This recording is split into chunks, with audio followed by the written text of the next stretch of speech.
Before you listen to this story, ask yourself, what would you do if the person you loved the most became the one who broke you the deepest? What would you do if your own mother turned you into a servant because she found wealth? This is not just a story.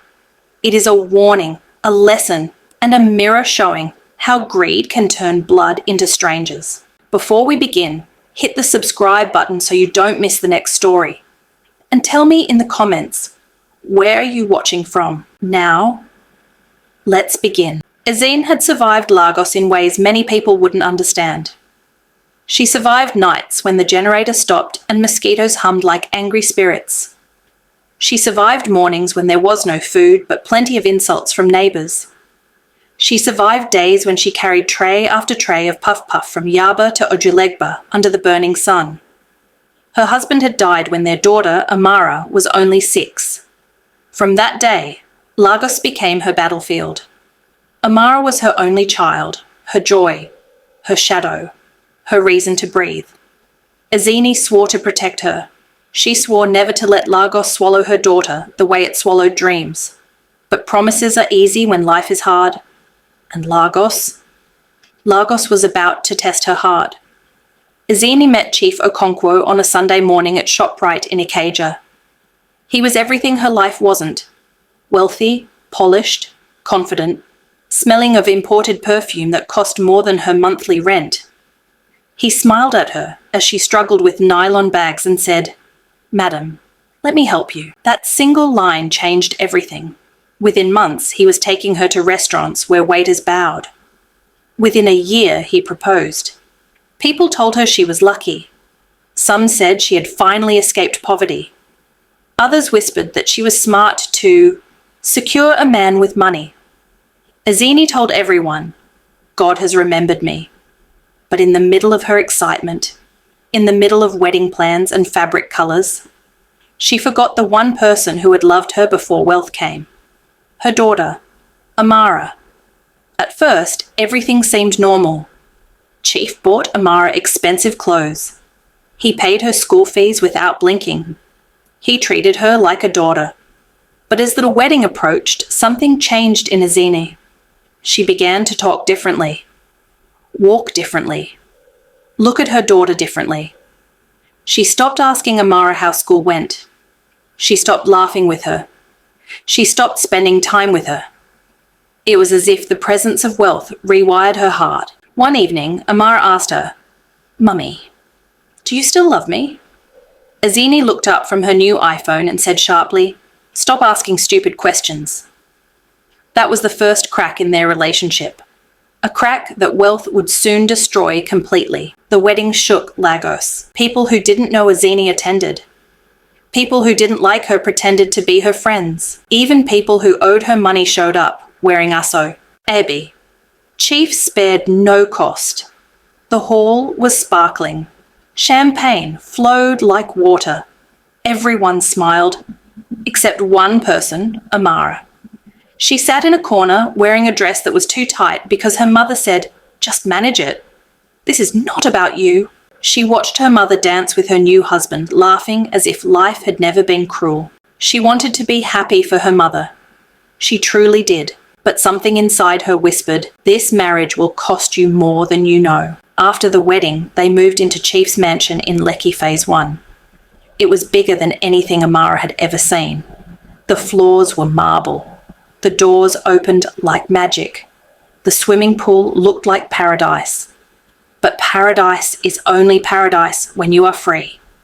On the second day in the house, Ezine called her daughter and said, "From now on, you must behave yourself. This house is not like our former place." "Mummy, what do you mean?" "I mean, you must not embarrass me. You must help out more. You must not act like a village girl here." Amara swallowed hard. "Mummy, I'm not a village girl." Ezine gave her a cold stare. "You will do as you're told." It was the beginning of her new reality. The first task seemed harmless. "Amara, sweep the living room." She did. The next day, Amara washed the plates. She washed. Then, Amara scrubbed the bathroom. She scrubbed. Soon the tasks multiplied like Lagos traffic at 5 p.m. She cleaned 3 sitting rooms. She mopped the entire upstairs. She washed clothes for the whole house, all while still going to school. One evening, she asked her mother, "Mummy, why am I the only one doing chores? What about the housemaids?" Azina hissed. "Will you shut up? Do you want Chief to think you're lazy? Be useful for once." Useful. That was the word that replaced daughter. One night, after cleaning the entire house because guests were coming, Amara collapsed on her bed. Her hands were blistered. Her back ached. Her eyes were swollen from tears she hid during the day. She whispered into the darkness, "Mummy, what did I do wrong?" No one answered her. Not her mother. Not God. Not Lagos. She cried until sleep dragged her under. Everything changed the day Chief returned home early. He found Amara carrying a heavy bucket of water down the stairs, shaking under its weight. "Amara, drop that. What are you doing?" She froze. Before she could speak, Azine ran out, shouting, "Ah, Chief! Welcome. Amara, are you mad?" "Don't drop it there. Go and pour it in the backyard." Chief stared at both of them. "Why is she doing house chores?" Azine faked a smile. She insisted, "You know children need discipline." Chief didn't believe her, but he kept quiet. That night, he went to Amara's room and asked gently, "Tell me the truth. What is happening?" Amara's lips trembled. "Mummy turned me into the maid." When Chief confronted Azine, she denied everything. "Chief, don't mind her. She's trying to manipulate you. These girls of nowadays, very lazy. She doesn't want to learn responsibility." Chief wasn't convinced, but Azine cried dramatically, held his legs and said, "Please don't let this girl spoil my marriage. She is jealous." Chief sighed and walked away. Azine turned to her daughter with eyes filled with fury. "You want to ruin my home? You want to send me back to poverty? You're wicked.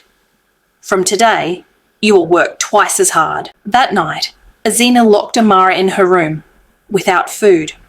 There was one person in the mansion who saw everything. Ngozi, the senior housemaid. She wasn't educated. She wasn't rich. But she had a heart that still remembered what kindness felt like. Each night she sneaked food into Amara's room. She massaged her sore hands. She listened when no one else cared. "Your mother is forgetting herself," she said one night. "But don't worry. Rain does not fall forever." Amara clung to her like a sister. In a house full of wealth, Ngozi was the only gold she found. One Saturday morning, guests were coming for a big party. Azina barked orders like a military commander. By noon, Amara fainted from exhaustion, right in the middle of the living room. The shock made her drop a tray of wine glasses. Glass shattered everywhere. Azina's scream shook the walls. "Are you mad? Do you know how much that glass costs? Useless girl!" She slapped her daughter, in front of everyone. The housemaids froze. The guests gasped. Chief stood up, furious. "You slapped her? Azini, what is wrong with you?" "She embarrassed me," Azina shouted. "She is always embarrassing me." Chief looked at Amara's weak body on the floor, then at Azina, and something inside him snapped. Chief ordered everyone out of the house. Then he turned to Ngozi. "Tell me everything." Ngozi didn't hold anything back. She told him about the chores, the insults, the punishments, the nights without food, the collapsing, the crying, everything. Azine's face drained of colour, but the truth did not need her approval. It stood naked before them. Chief shook his head slowly. "I married a stranger, not a woman." Chief removed Azine from managing the house. He hired professional staff. He enrolled Amara in a prestigious school. He apologized to her with tears in his eyes. But punishment remained for Azana. She was moved to the boys' quarters. She was stripped of privileges. No more luxury. No more commanding people. No more pride. She became the one doing chores. Amara didn't mock her, didn't insult her. She simply walked past her one morning and said, "Mummy, this is what it feels like." Azine broke down in tears.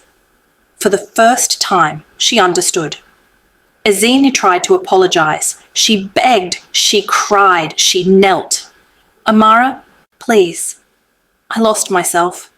Forgive me. But wounds cut by love are the hardest to heal. Amara forgave her eventually, but the relationship never returned to what it once was. Azini realized too late that wealth had cost her the one person who loved her before money came. Her daughter. A mother's love should protect, not destroy, not compete, not compare, not enslave. Lagos can change people. Wealth can blind people. But character reveals who we truly are. If you ever find yourself choosing between money and the child who once held your hand, choose the child. Because money can finish. But the pain of losing a child's trust can last a lifetime. Should Chief forgive Azeni completely or keep his distance? What would you have done if your mother turned you into a maid? Comment below. Where are you watching from? And don't forget to subscribe for more powerful stories.